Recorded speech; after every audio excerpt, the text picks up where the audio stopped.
أعوذ بالله من الشيطان الرجيم بسم الله الرحمن الرحيم الحمد لله رب العالمين الصلاة والسلام على رسولنا محمد وعلى آله وأصحابه وأتباعه وسلم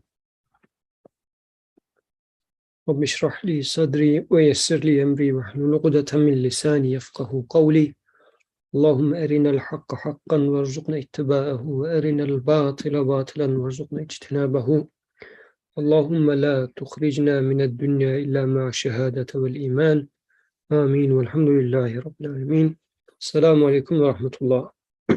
Inshallah, this week we are starting 28th word. This word is about paradise and consists of two stations. The first indicates some of the subtle wonders of paradise. However, it does not prove the existence of paradise, since this has been proved in brilliant fashion by the 12 decisive truths of the 10th word and by the firm and clear consecutive arguments in Arabic, which form the basis and summary of the 10th word and the second station of this word. This station discusses in question and answer form a number of aspects of paradise which have been the cause of criticism. If divine assistance is forthcoming, a great word will later be written about that mighty truth, God willing.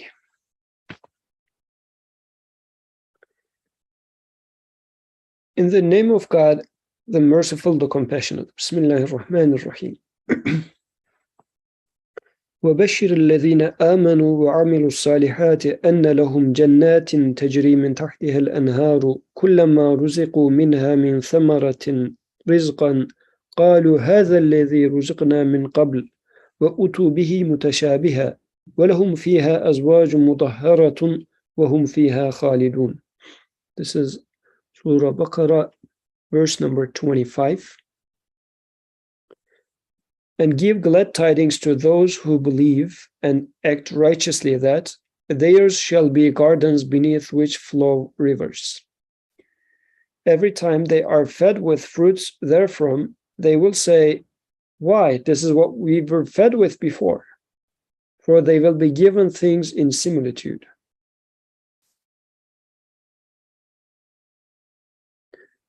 And they shall have therein spouses pure and shall abide there forever. The brief answers to a number of questions about eternal paradise. So this is the main premise of the text. This is a question-answer form. It consists of brief answers to a number of questions about eternal paradise. The descriptions of the Quran's verses about paradise, which are more beautiful than paradise, more lovely than the houris, and sweeter than the water of Salsabil, leave nothing to be said about it so that anyone should say it. However, in order to bring closer to the understanding those shining, pre-eternal, post-eternal, elevated and exquisite verses, we shall mention a number of steps. And as sample of that Quranic paradise, a number of fine points which are like samples of its flowers. We shall point to these through 5 elusive questions and answers. Indeed, paradise is the means both to all spiritual and non-physical pleasures, and to all physical pleasures. And this is a summary sentence to author's main position, I would say, and also, in a sense, the summary of the text. Indeed, paradise is the means both to all spiritual and non-physical pleasures and to all physical pleasures, which is an interesting statement. Why does he make such a statement? I'll keep reading with the question so that we tend to get where the author is going with this. Then I'll come back to the verse at the beginning, inshallah. Question: what connection with eternity and paradise has faulty, deficient, changing, unstable, and suffering corporeality. What connection with eternity and paradise has faulty, deficient, changing, unstable, and suffering corporeality?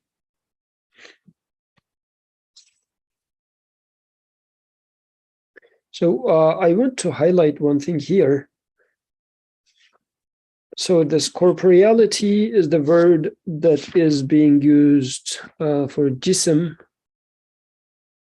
within the text. So I would like to, so this is a little bit of technical detail, but might be important here. So there's this major, let's say, conversation or debate.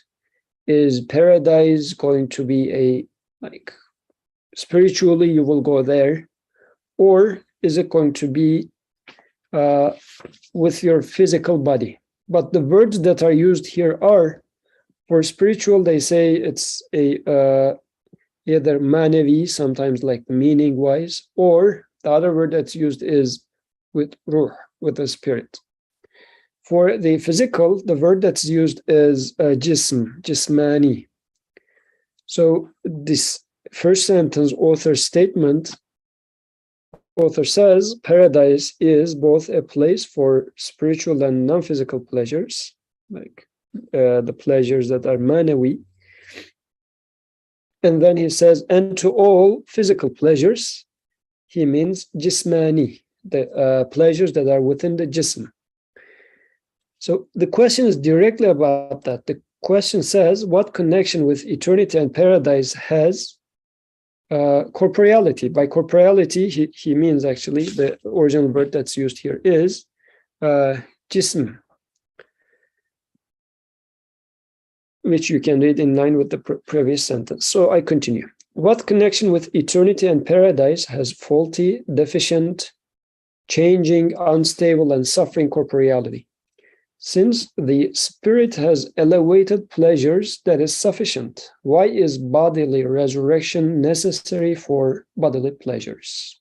Why is bodily resurrection necessary for bodily pleasures? Okay, so there will come an answer, but let me see if anybody has any comments to make about the introduction or anything so far.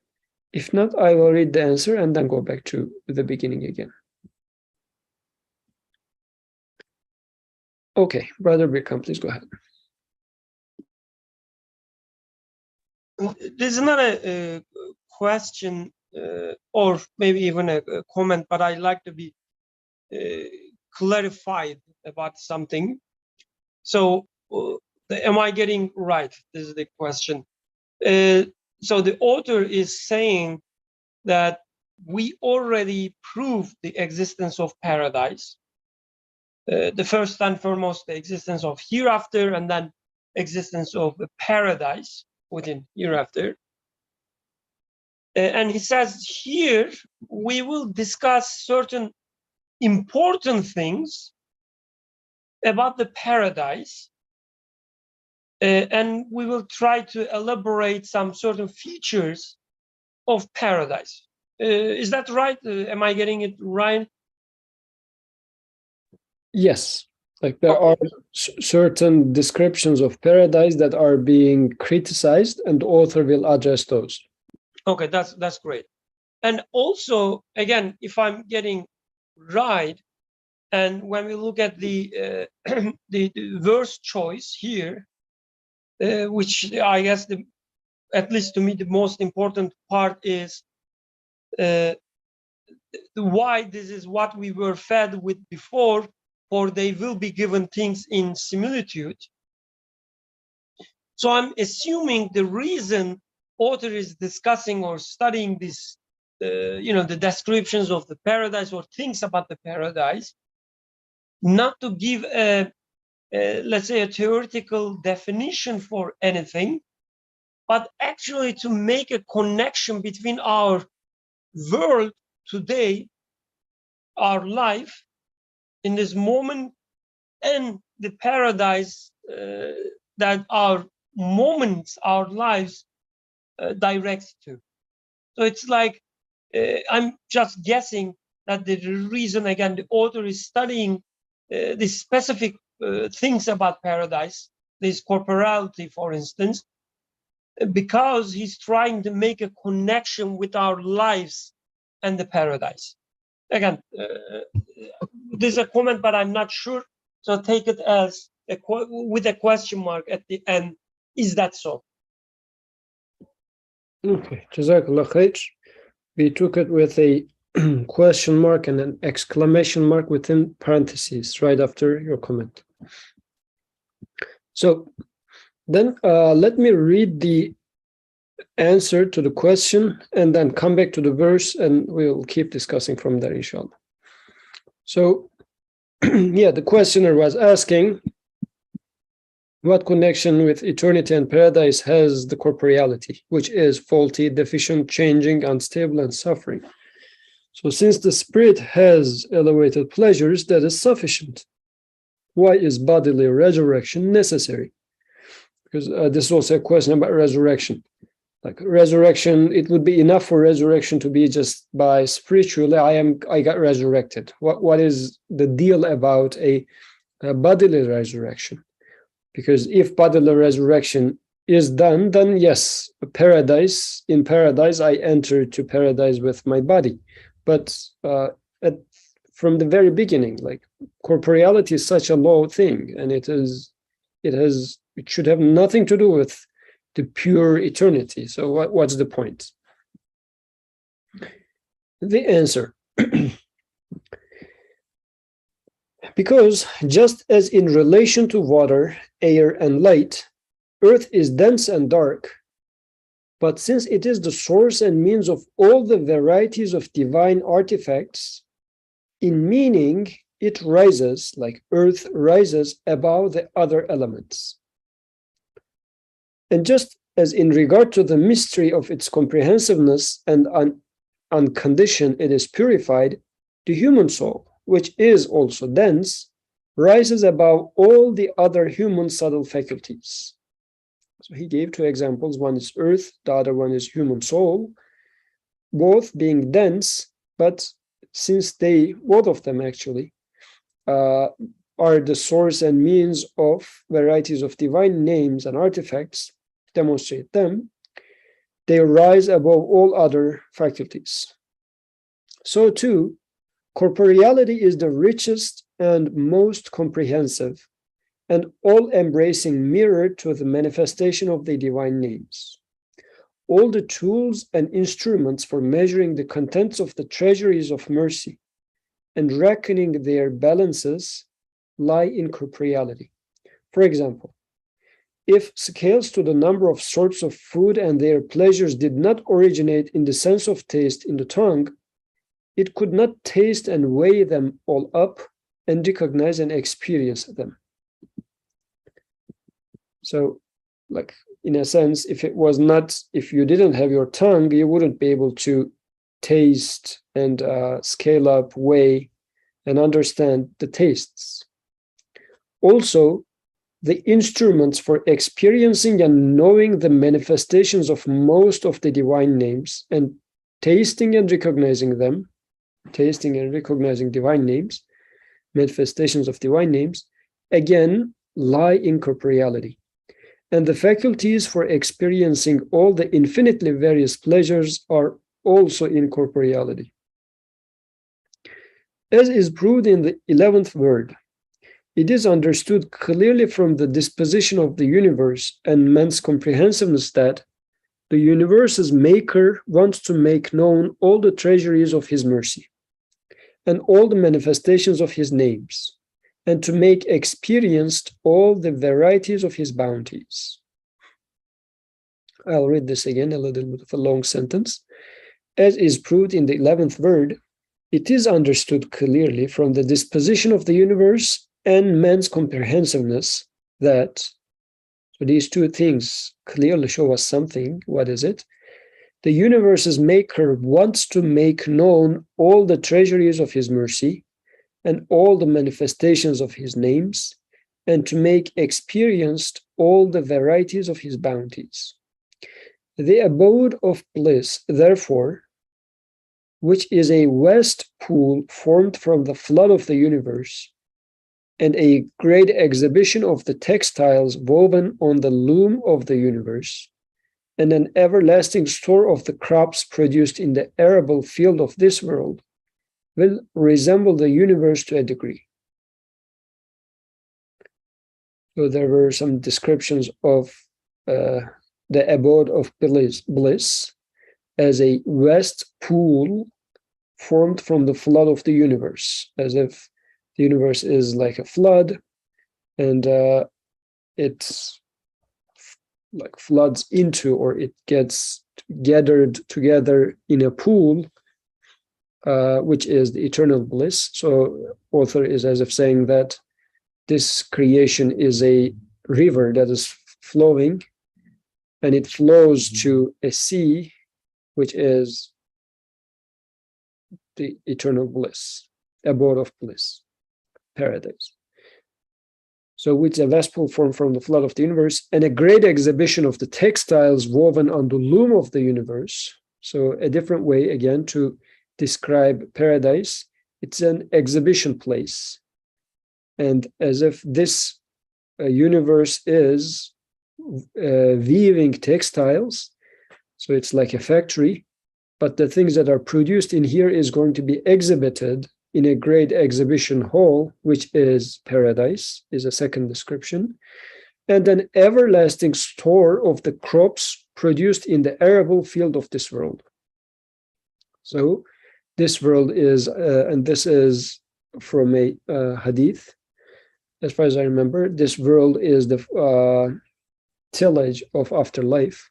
So you do the farming, or you sow the seeds in here, and the crop is going to be as if sent to paradise. So 3 different descriptions are presented here. So in all these aspects, the abode of bliss will resemble the universe to a degree, and it will preserve all its fundamental matters, both corporeal and spiritual.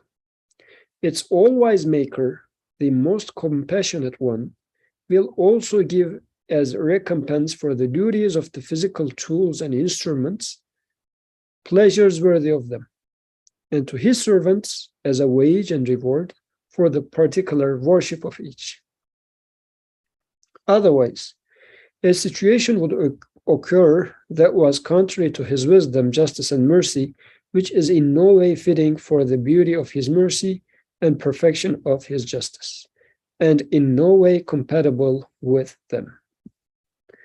This is the end of the first question. So I am taking it back to the beginning, and let me pull up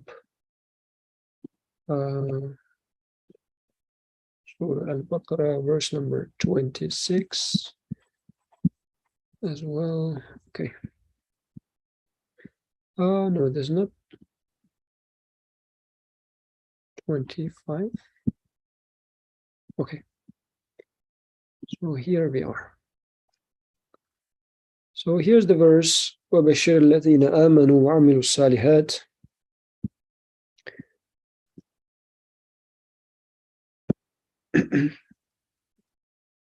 أن لهم جنات تجري من تحتها الأنهار كلما رزقوا منها من ثمرة رزقا قالوا هذا الذي رزقنا من قبل وأتوا به متشابها.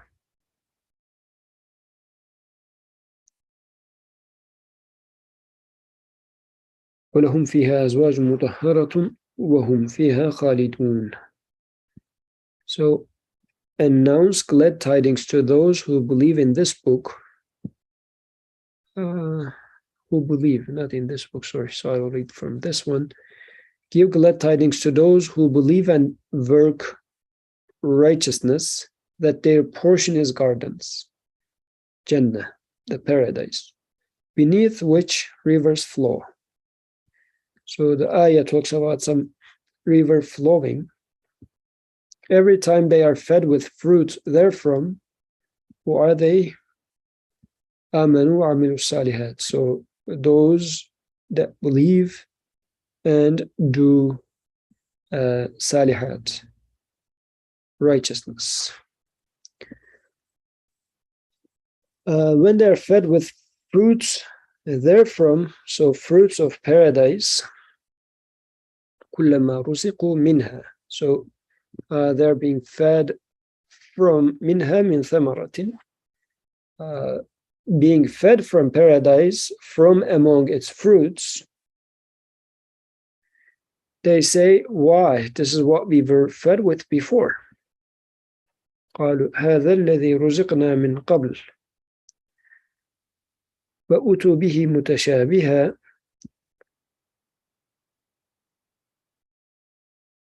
For they are given things in similitude. وأتوا به متشابها وَلَهُمْ فِيهَا أَزْوَاجٌ مُطَهَّرَةٌ, and they have therein companions pure, وَهُمْ فِيهَا خَالِدُونَ, and they abide therein forever. Okay, so any comments you have about the verse?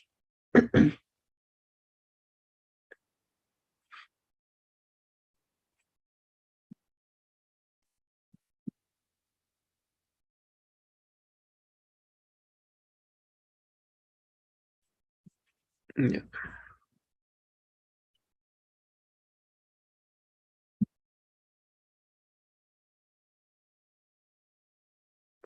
Okay.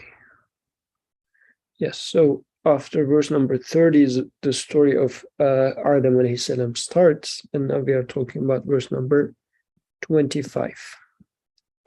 So this is introduction of Surah Baqarah. Still, we can consider this to be the intro, or at least the beginning portion of the surah.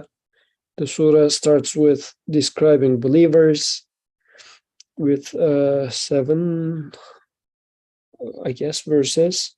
Then there were verses that talks about the unbelievers or the deniers. And then there was a long description about hypocrites. And then the topic is brought back to وَبَشِّرِ الَّذِينَ آمَنُوا, announce glad tidings to those that believe and do good things. For them is a paradise, but jannatin, so it's like a undescribable garden, but tajri min tahtiha al-anhar, under which rivers flow.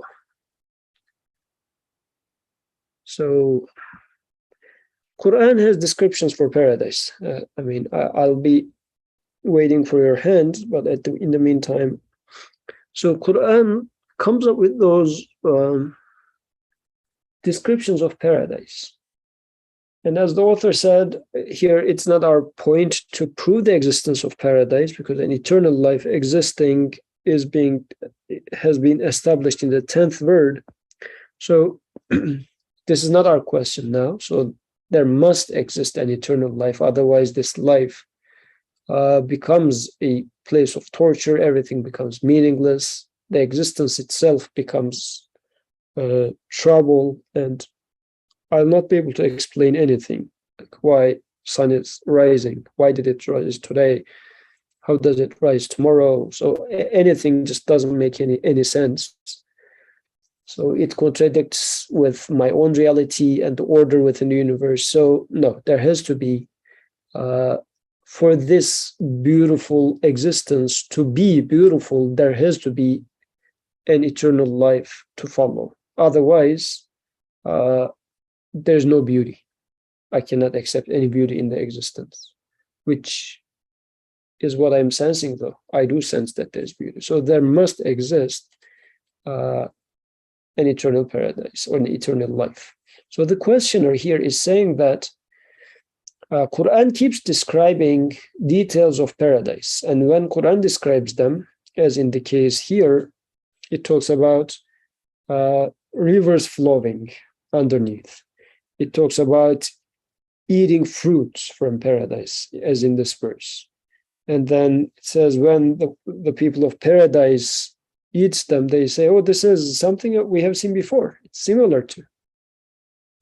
So verse says, yes, it would resemble, and then talks about having spouse. Well, like spousal relationship is a thing which is for, like, it's too corporeal, too material, too bodily. Like we would say meaning, purpose, like understanding the names. This is what matters more. Why such, if you like, base and bodily things are being highlighted so much? Is this that the speech is talking to a Bedouin mindset, and this is why what regular people would be interested in? This is why Quran speaks like that, but I should understand it in a different way. It's metaphoric. Is this how is it to take? Is the general tone, I guess, of the questions. Yes, Suhail, please go ahead. Oh, oh no, you can finish. I don't know if you were done. So. Oh no, go ahead. Oh, okay. So at least what I take away from this verse, and sort of, verses like this in the Quran, is that the only way for me to understand this idea or this notion, as you said, historically, that is it bodily or is it spiritual, is fundamentally flawed, because I can only talk about paradise in reference to my current being, like how I experience the world.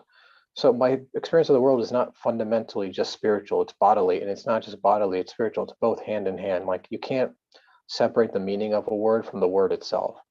Like the spirit can't operate in the world without the body. So if that's the nature of the world here, then how can it be anything otherwise in paradise, in a different way, but the mechanism the same, in that I need to have some sort of physical resurrection. Like, the Quran is always talking about not really spiritual resurrection, but physical resurrection, because it's obvious in the sense that, like, the spirit doesn't die per se. Like, the spirit doesn't age. The spirit isn't subject to time or space limitations. Like, I can, while I may be, limited in my body to physical space, like, I can think about so many things, past, present, and future, and in different places in the world, even in the universe. So the spirit isn't bound by space and time, but the body is. And the Quran emphasizes this bodily resurrection. And to me, like, the beauty of these verses is that it always tells me to look towards how I'm experiencing the world, because that's my day-to-day experience. So how can paradise be anything different than what I experience in this world if I'm going to be resurrected and my life to continue? Like, I can't imagine anything else other than something similar to what this world is. And if this world is supposed to be an education, then how can paradise be anything different than what I'm educated in here? So, for example, the food we eat, the relationships we have, the things we experience in this world. And, and the distinction is, as the verse starts off with, that there shall be gardens beneath which flow rivers. In other words, this sort of flowing of river is, the garden is there. I have the experience of it, but this flowing of the river is sort of the garden is like sort of space. That's like the space component, like this physical dimension component, and the river is like the time component, this eternality, like this flowing of time that has no beginning nor end. That's like eternity itself. And beneath it, meaning it's like the crux, it's the foundation of the entire reality of paradise, in that it's eternal. It's different than this world. However, the experience is similar. Like, that's how I'm educated here. So my understanding of paradise will be the same as it was. Like, my spirit can only experience paradise in as much as it was educated in this world. And this world is fundamentally physical. I have bodily experiences, so my experience in that world should be the same, but with a different body. Hence the physical resurrection. And which will be the interesting statement of why this is what we were fed with before.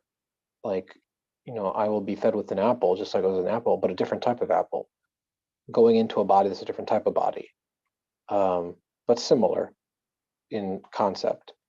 So again, they shall have their spouse as pure, because if one thinks about it, the two most sort of satisfactory from the physical sense the human being experiences is one, sort of relationships, spousal relationship potentially, or just relationships in general, but especially the spouse, and food.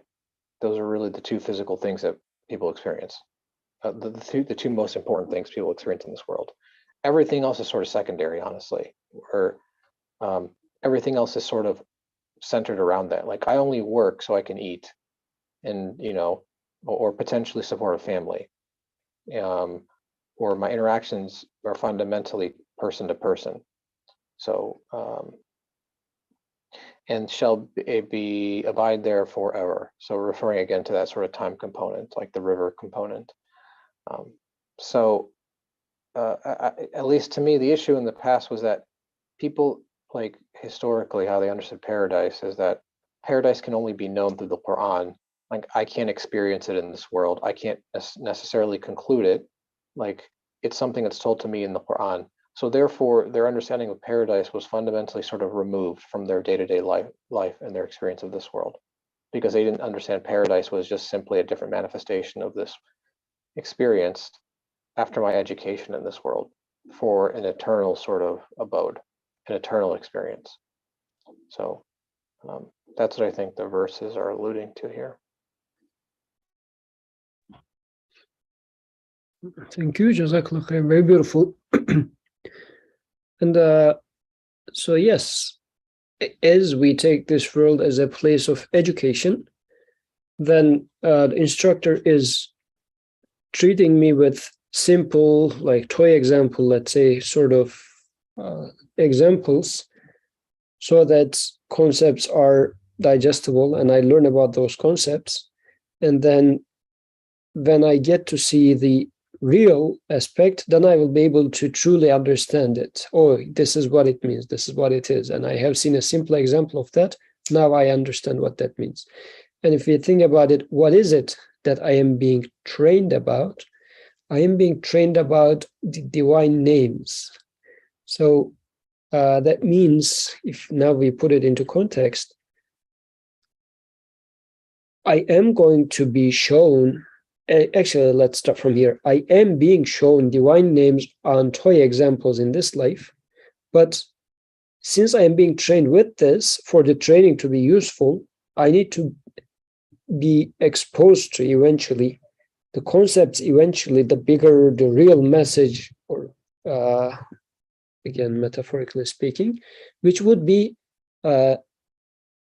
in some sense similar to what I have seen in my training, but also different in the sense that if it's the same, of the same nature, then I would say, well, college education covered everything, and then there's nothing complex in real life, if you take it as that metaphor. But so it needs to be similarities so that the education becomes education.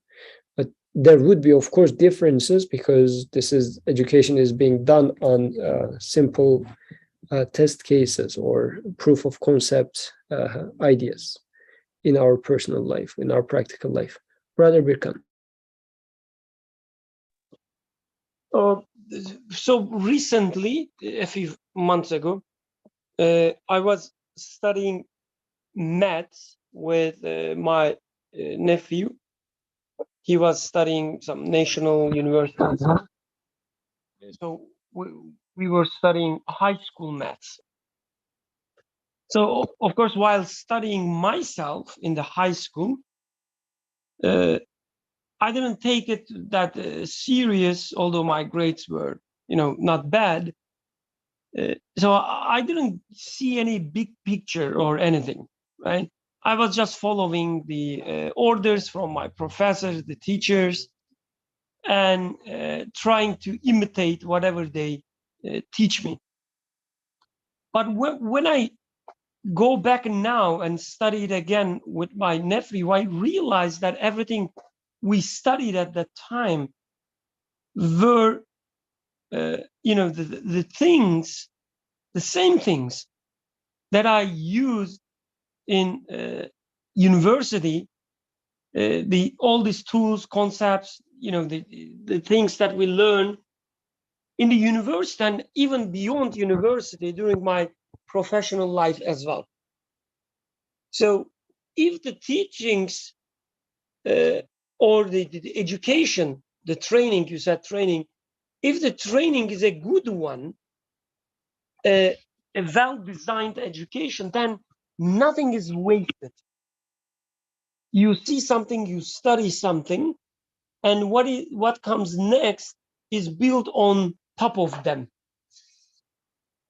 It's as if, in high school, they give you a glimpse of, the engineering tools.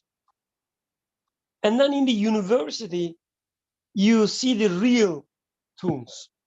But they are similitude of the real tools, what is given in high school. They are not different. They are not fundamentally, in another category or something.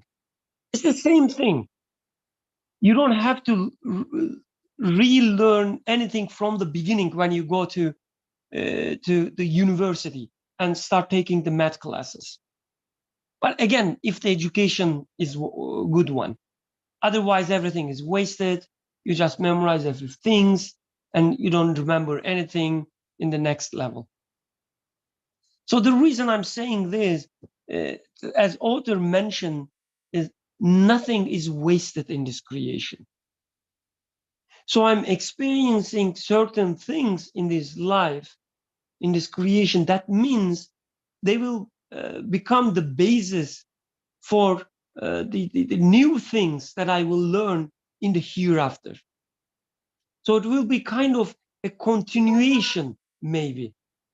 So of course, this is just this is not a perfect analogy. So high school math, the university math. So I'm not just saying that heaven will be the more complex version of this life or more sophisticated. This is just an analogy. Okay, just take it to the extent it makes sense. So I think what author gives us here is more than anything is a method of thinking. He says, if you are thinking about something in Quran or about hereafter or about anything, do not do it in a baseless fashion. Do not just imagine things. Do not just make up certain concepts that you think it is beautiful or exotic. Don't do that. Start from what you have, what you being given. So he says, look at your life. Look at the ways that you know about your creator, about your sustainer, his names. Then if you're going to talk about, getting closer to these names, start from what you know already. Do not imagine things. Don't be, the screenwriter, but be a human being. Think, reason. So, like personally, and probably this is mostly due to my lack of training and understanding. So I really sincerely say that, like, this is my guess. So the reason I don't understand these discussions about, jism versus ruh, like the body versus spirit and so on when it comes to heaven, probably because, again, I'm not trained enough in this topic. But to me, it seems like, when we talk about the spirit as it is, like by itself, we're just making up words, or we could just, we just making up some. We just trying to imagine something that we cannot even imagine. So there is no such thing for us, at least, that trying to they understand, trying to, the thing about a spiritual being without any, the body or anything, or human spirit at least, without any body or anything resembling a body. I cannot do that. So even if hereafter, or even if paradise is something completely different than what I can think about now in this world, even if it is the case, that I don't have any access to it. So whatever I say has to be something that I can understand. So resurrection without one form of bodily component is beyond the reach of my mind. So why I should, force myself to think about something like that, especially while Quran is not doing this. So to me, there is no reason to trying to imagine a resurrection or a form of heaven in which I don't have these senses that I have right now. So can I add a Please. question there? So at the end of previous section, like 27th words addendum, there was a question. Maybe this is where that duality might be coming from. So I'll take you back to there. Author gave an answer to that, but let's remember that question.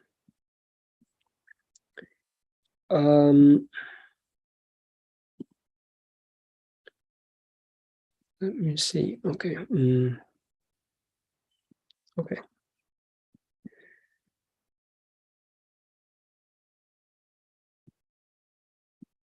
So those questions, the first one is, it is said the companions saw God. No, not this one, the second question. The second question, they say that the saints and possessors of perfection abandoned the world. It even says in a hadith, love of this world is the source of all error. Whereas the companions were very involved in the world, it was not abandoning the world. Some of them were ahead of the civilized. So this notion of these two statements, perfection, saints and possessors of perfection abandoned the world. It even says in the hadith, love of this world is the source of all error. This, I guess, is one aspect of this, seeing the world as law. And then there was this third question, which was saying, the Sufi paths are the ways of reality. Some of the heroes and leaders of Naqshbandi order, which is claimed to be the most famous, the most elevated, and the highway among the Sufi ways, defined its basis as follows. They said, on the Naqshbandi way, 4 abandonings are necessary: abandoning the world, abandoning the hereafter, abandoning existence, and abandoning. That is to say, on the Naqshi way, one has to give up 4 things: both give up this world, and on account of the soul, not make even the hereafter one's true aim, forgets one existence, and in order not to become vain and proud, not think about these acts of renunciation. That means true knowledge of God and human perfections are attained through giving up what is other than God.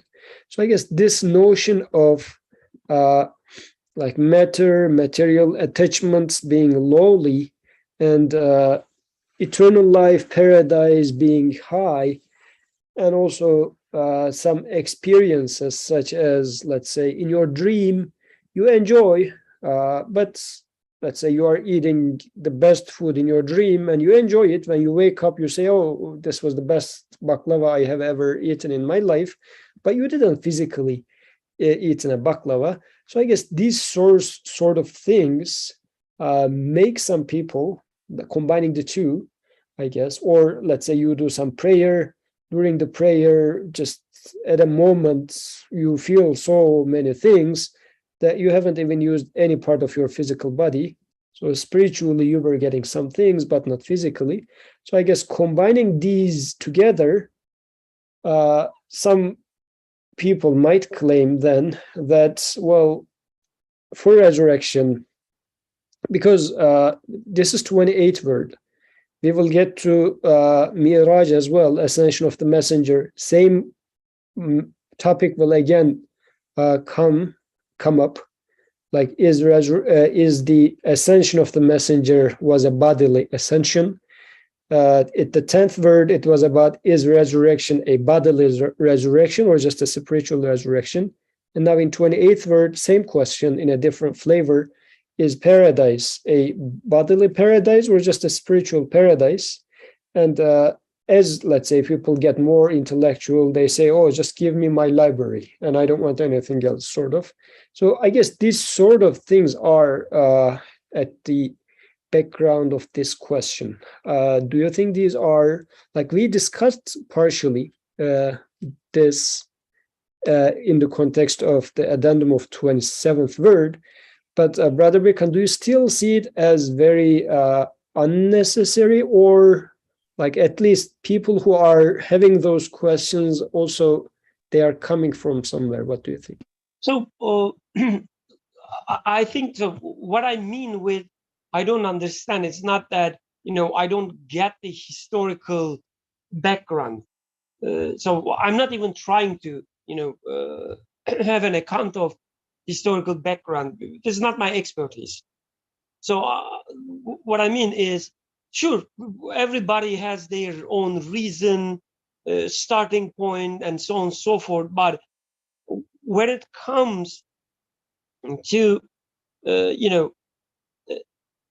reasoning with a, let's say, peaceful mind, at least to me, I don't see any, I don't see much discussion there, because whatever you give as example, even if you give an example about your dream, it will include baklava. And you will still talk about certain experiences that you have in this world. So you cannot detach yourself from this worldly life. And when it comes to worldly life, I guess this physical part is only one aspect of it. So as long as we talk about some senses, like taste or the color or the softness and so on and so forth, these are all things that are related to this worldly life. Whether you really touch something soft or not, it doesn't matter. You are still talking about a worldly sense. You're not talking about a new kind of sense that only you have in a spiritual experience, let's say.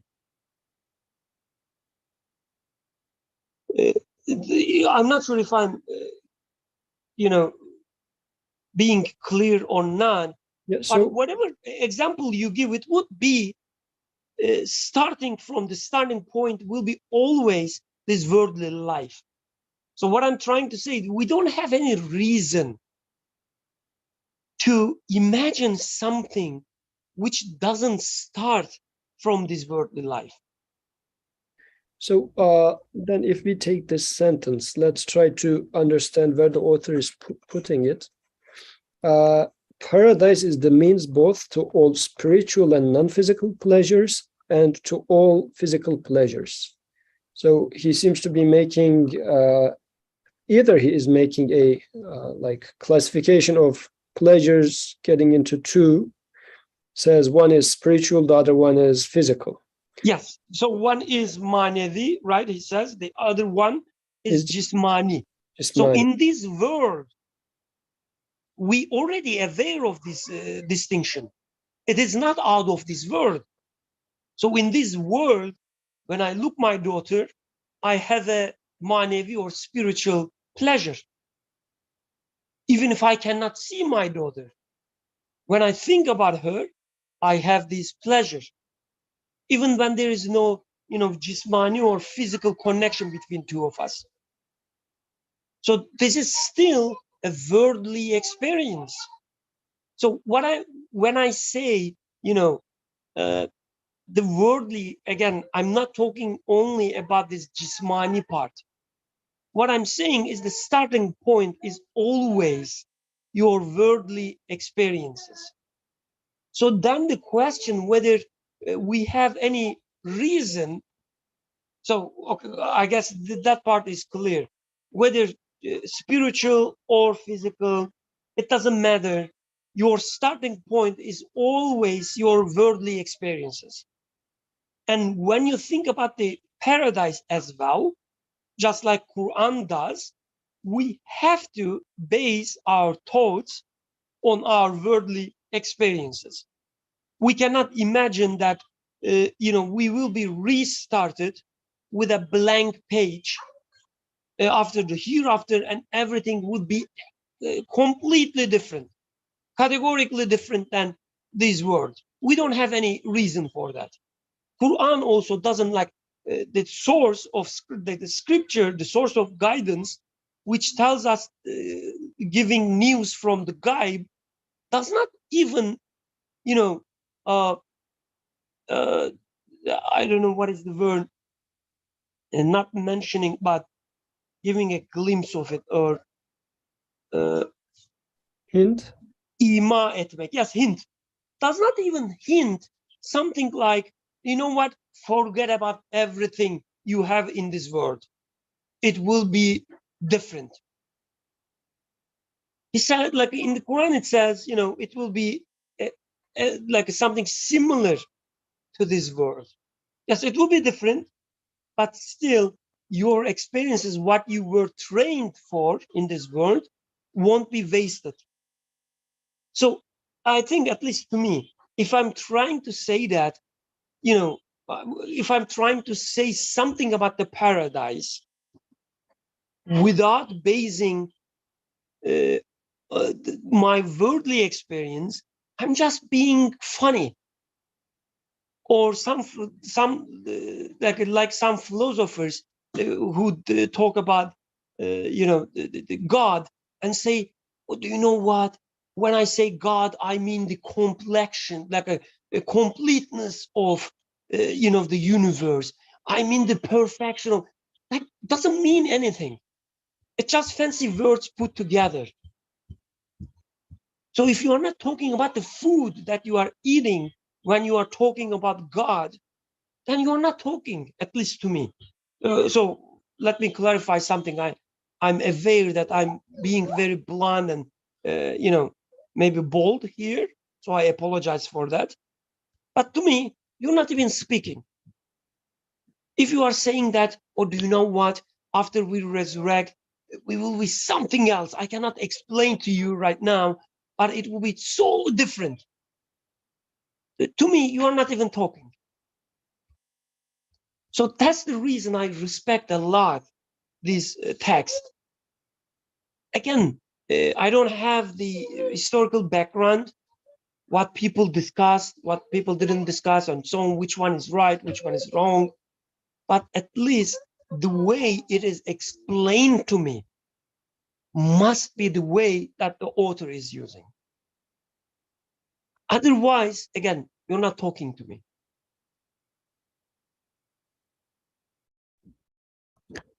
Okay, Jazakallah khair. So, thank you. I think I agree with you that the way author explains it to me is how it should be explained. But also I'm trying to empathize with why the people who said only spiritual resurrection should suffice, only spiritual ascension should suffice, only spiritual paradise should suffice, in the sense that we have this tendency to belittle material existence, and saying material existence is really the shell. And once I peel the shell, get the crux of it, and then this crux can eternally live with me, since its meaning is not corporeal, and it's just more, in terms of one is totally transitory, the other one is eternal. So now that I have it, I don't need to repeat it. I have this meaning with me.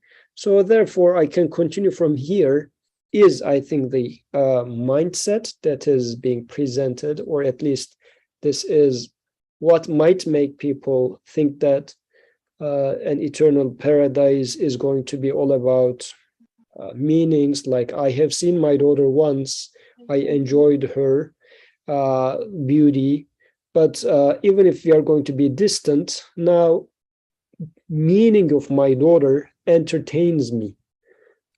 This is how may I say something, Yusuf? say something, but just one more thing. While saying it, I will ask you to make a distinction between spiritual and physical pleasures, please. If you can, because last time when you were mentioning, or you can also say such a distinction does not exist. I will also accept this answer. But what I'm trying to say is, when you say, this is the part that was unclear to me in your speech, when you said, my daughter, I am physically interacting with her, and then the meaning stays with me. So there's a distinction right there. So tomorrow, without having physical access to your daughter, if you can repeat this meaning experience, is this being spiritual? If it is, then it is different than physical experience. So this is the part that I'm unclear about your explanation. Please go ahead. So to me, this is a very, let's say, a heavy topic. So I don't know how deep I can get, at least in the moment. We should really study this topic by itself. And when I say study, it means, I need some training. But it seems to me that just because we can make distinction between things, it does not mean they can be separated. They can be thinking in isolation. They can be taught in isolation. It doesn't mean that. So I can make distinction between different aspects of things, like for instance, I'm trying to find an the example. I'm not sure I can do it. So for instance, there's a color aspect of things, right? And there's also let's say softness or hardness of things. And I think everybody can understand the distinction between the two. One is the color, the other one is the hardness, let's say. The fact that we can make this distinction, at least to me, doesn't mean that we can think about an existence, a thing, without both of them. This can be, a bad example. I apologize for that. But even if we think about some light waves and so on, the photons and whatever, our mind will automatically assign some hardness or mass to them as well.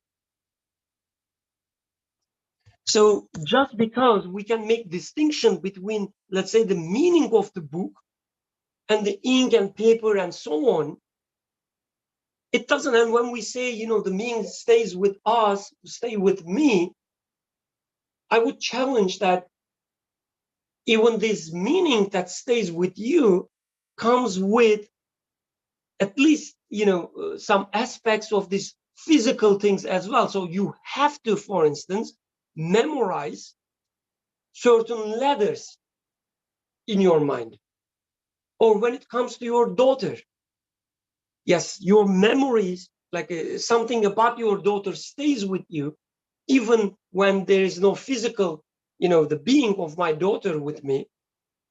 Let's say she is in Turkey, I'm in US. What gives me pleasure always associated with, comes together with memories of my daughter, which includes some physical aspects as well. So I don't have, at least as Birkan as a human being, but I'm specifically talking about Birkan, I don't have any experience which, gives me a pleasure about my daughter. It is about my daughter that I know. I get pleasure but it doesn't come with some, it doesn't come in relationship to the physical aspects of my daughter. I would remember the beauty of her, for instance. I would remember how tiny she was, or how a funny sound she was making when I'm tickling her, whatever.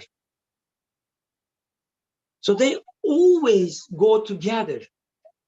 So yes, I can see, like I can say that one is, let's say, different than the other, but it doesn't mean that I can separate them and one will still exist without the other.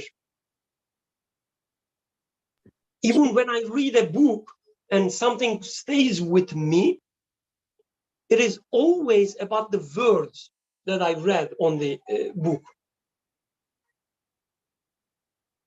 So then let's record this. So my understanding from your presentation now is the two, so there is no pure spiritual experience. There cannot be a pure spiritual experience, or there cannot be a pure physical pleasure, a pure spiritual pleasure. They always come coupled, is how you are taking it, is what I understand. So what I will try to see is whether author is also presenting it this way, or is he going to present it in a different way, is what I'm not 100% clear. What you say makes sense to me. It's I mean, although in there you are making a definition saying that these two cannot be separated, but still, let's put it that way. So let's not put it in a can or cannot form, but let's put it in that way, that it's not necessary that we separate them. So we can, even if they cannot be separated, even if, right, they cannot be separated, we can still talk about their distinction. So what I'm trying to say, so if there's distinction, then they are separate things. It doesn't hold. That's all I'm saying. Okay. So let's hear what Suhail says. Jazakallah khair. Oh, I think I forgot what I was going to say, but yeah, I think I did forget. Okay. Well, I guess it was in reference to why you think they made a distinction, and I don't know historically, like the origins of Sufism, other than maybe it was a response to the law, like this overemphasis on the law, because the early generations, there was an emphasis on recording tradition and the law. And I want to say maybe Sufism originated later than that. But I'm not 100% sure, like who technically would be considered, some of the early Sufi originators or masters. But my understanding, at least rudimentary, is that it was a response to the law. And so, and I guess as a sort of response, maybe it was against the physical aspect of things and trying to really emphasize the quote unquote, as Berkan was saying, spiritual aspect, even though you can't, like, it's just like a word, you can't distinguish between the meaning and the physical aspect. It's impossible to speak about one without the other, nor can you hold one without the other. It's just not how the world is. Neither this nor either can it be paradise. But I think it was, probably this response to this emphasis on tradition and the law. So not looking at maybe the inward aspect of things, and really just focusing on the outward aspect of things and not considering what they actually mean. So that's my guess. And in order to sort of really be conscious of the creator, maybe they thought potentially that deprivation of the senses or sort of this bodily senses allows one to be more conscious, because in some sense you're making a choice, a conscious choice to not do that thing, to not eat, to not have a relationship, bodily relationship with another person, sexual relationship, potentially. And so by doing that, I guess a conscious choice. So essentially you're condemning the world or negating the world. So, I won't say that's like completely irrelevant. That would be really too much for me to say and not appropriate. However, it doesn't make sense in the sense of if you really look at it as to like its foundation, it doesn't make sense. It doesn't correspond with the world. And I don't think it's really applicable to today, honestly. I don't think that's something you can really tell the people in general. Maybe a few people will accept it, but I don't think people in general do. That's why Sufism really isn't, traditional Sufism isn't really that popular. I don't know about Turkey, but largely speaking, people, while they may be attracted to it, to tell somebody that the world has no relevance whatsoever just doesn't make sense, because it's not a human being can't really accept that. Like, how can it be irrelevant while I'm living in it? It makes no sense. Like, I have to eat, just something as simple as that. So, like, I've had people tell me, people who listen to these Sufi, speakers, teachers, they're like, it makes it sound like as if like the world doesn't even matter. Like, do I even have to eat? What's the point of even eating? So, but those are just my rambling thoughts. Okay, Jazakallah khair. So, good. So what I'm trying to do here is that the author is giving an answer to a certain, or took it necessary to give answer to a certain worldview. And so I think it might have somewhat of a, like it might be alluring to certain tendencies, at least, as the author, for example, has been giving an answer to materialistic mindsets. It doesn't make any sense and this and that, that's right. But it's so much of a strong current that we are living in. It's our reality, our educational system, 25 years and whatever we go through it. So it is a big deal for us. This is why when we hear it from author, we say that, yes, this is truly the answer to that false and nonsensical worldview. But still, I was sleeping in the illusion that this is the reality, the materialistic worldview is the reality.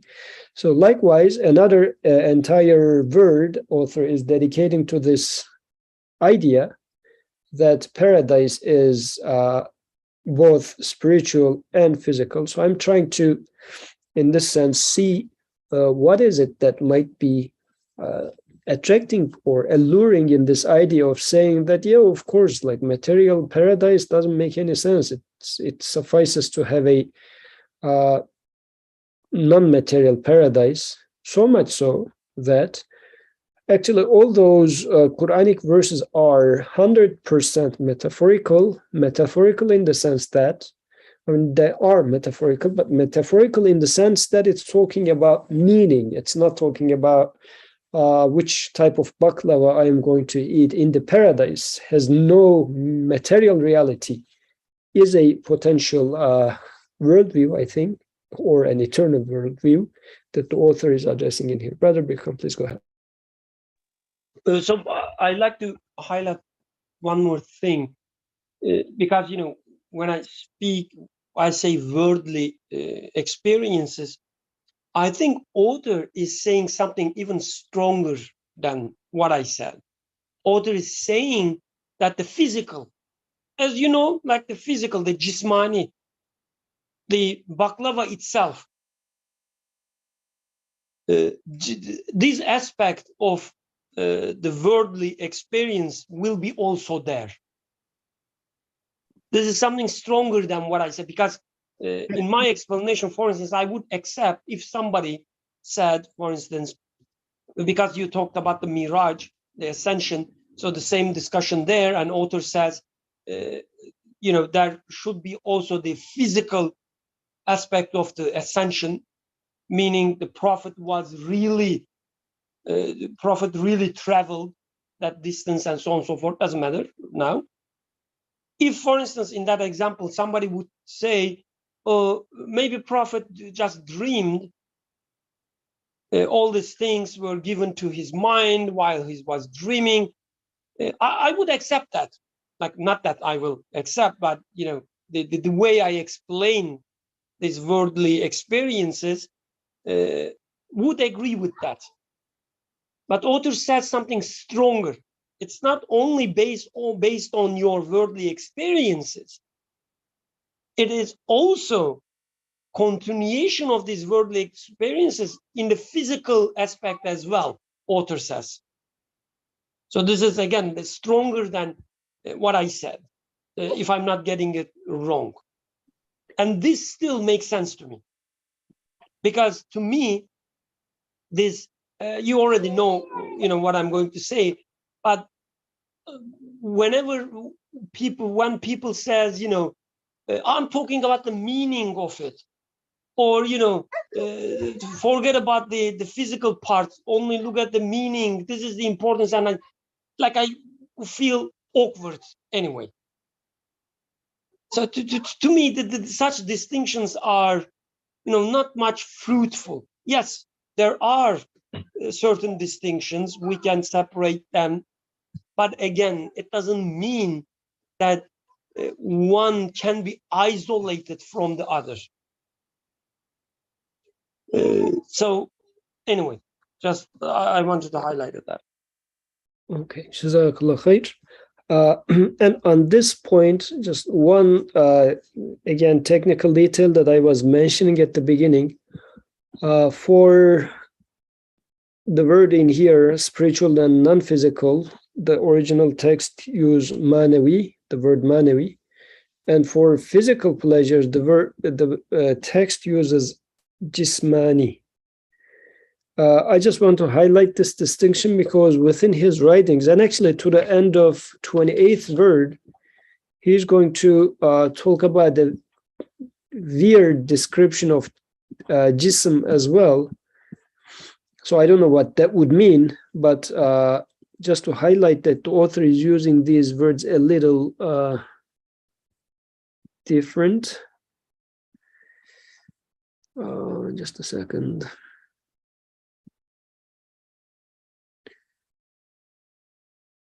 Okay.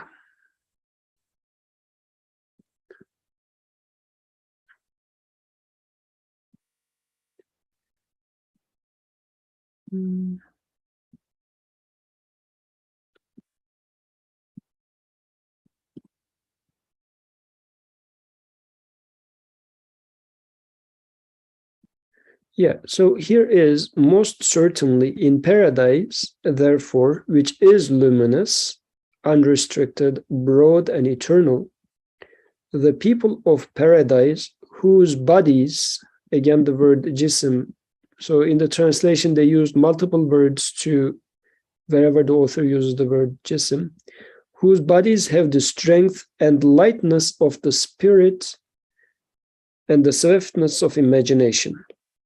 So here he is defining a different, like for jism, he is saying that they have the strength and lightness of the spirit. So it's not matter. This is what I'm trying to say. When he uses the word jism, he is not meaning matter. He doesn't use the word madda for that. So I mean, it might be that, as Birkan was initially saying, you cannot distinguish the two when you talk about jism and mana. But when he says jism, he is not talking about matter either. So he is, let's try to understand what he is saying. Because, okay, so that's this much I would say. And let me see. So it's 7:51. We have 9 minutes. Oh, so since it's 9 minutes, so I guess I'll not get into the question, but I would like to underline one interesting, again, use of language here the author is talking about. So I will reread this paragraph because Now, author says, I'm going to take the description of paradise from Quran. So, and then he would say, this is how it should be. Like when Quran describes paradise, he would say, this is very to the point. But still, he is in need of listening to Quran for how an eternal life would look like. So the descriptions of the Quran's verses about paradise, which are more beautiful than paradise, which is an interesting statement. Why would you make such a statement?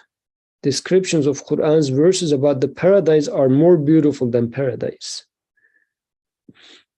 Actually, no, this is a wrong translation.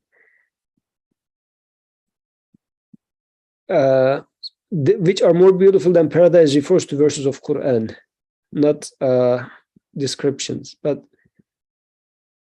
the author in here is saying that the verses of Quran are more beautiful than paradise, more lovely than huris, and sweeter than the water of Salsabil, which is a fountain in paradise, as narrated. So here, author going to talk about paradise, but says, well, here Quran is in front of you, and you know what? It's more beautiful than paradise, and its verses are more lovely than the huris, and sweeter than the water of Salsabil. So as if, like putting a different picture in front of me when I'm going to think about paradise, because Quran is the book in front of me. Like if I think about it as ink and paper, it is right there. If I think about meaning, whatever, but it's something that I know of, and it has nothing to do with the paradise, at least in my case. But now the author is saying that Quran's verses are more beautiful than paradise, more lovely than the huris, and sweeter than the water of Salsabil. So you compare things which are comparable. This is an interesting thing. I would say, well, this is apples and oranges. So what are you doing? So it shouldn't be like this, right? So this is what initially makes me right there puzzled. Why are you making such a comparison? And then author keeps talking, leave nothing to be said about it so that anyone should say it. So as if author is saying that if we are going to talk about paradise, Quran should talk about paradise, not anybody else. And this is why the attitude he takes in here is somebody is criticizing or finding Quran's description inaccurate, or saying that, oh, no, it should mean something like that, sort of a trying to reshape it. So author is saying that, no, don't mess up with it, as if. That's interesting. This was the first sentence. However, in order to bring closer to the understanding those shining, pre-eternal, post-eternal, elevated and exquisite verses, we shall mention a number of steps and as samples of that Quranic paradise. This is the second interesting part that I would like to highlight.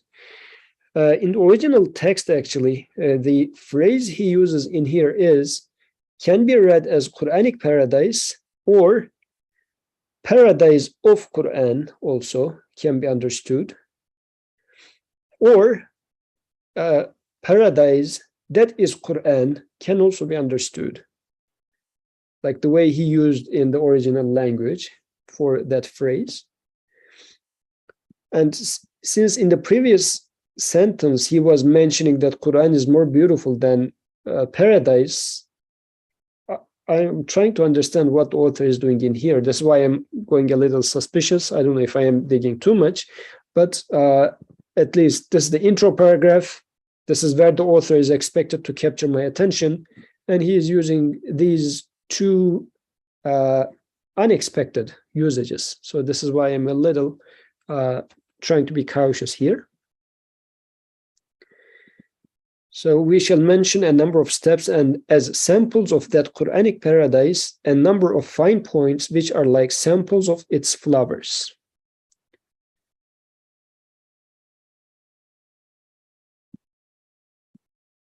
Okay. We shall point to these through 5 elusive questions and answers. Indeed, paradise is the means both to all spiritual and non-physical pleasures and to all physical pleasures. So yes, he is making a connection like that. Any closing remarks?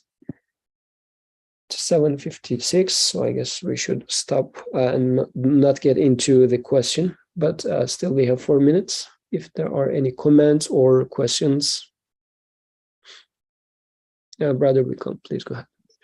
Maybe very shortly, I think it is really respectful and important what author is doing here. He says, if we want to learn something about the paradise, or if we want to discuss about the paradise, we should use Quranic words, Quranic concepts, and so on.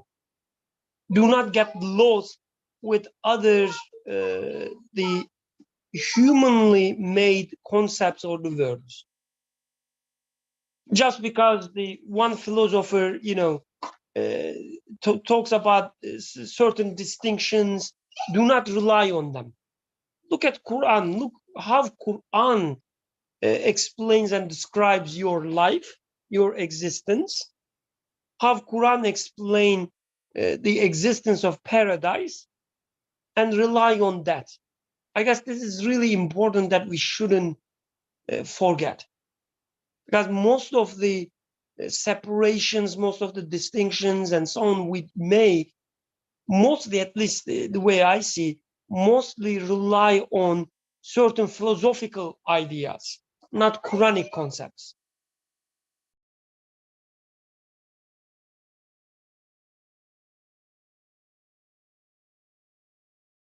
Okay, Jazakallah khair.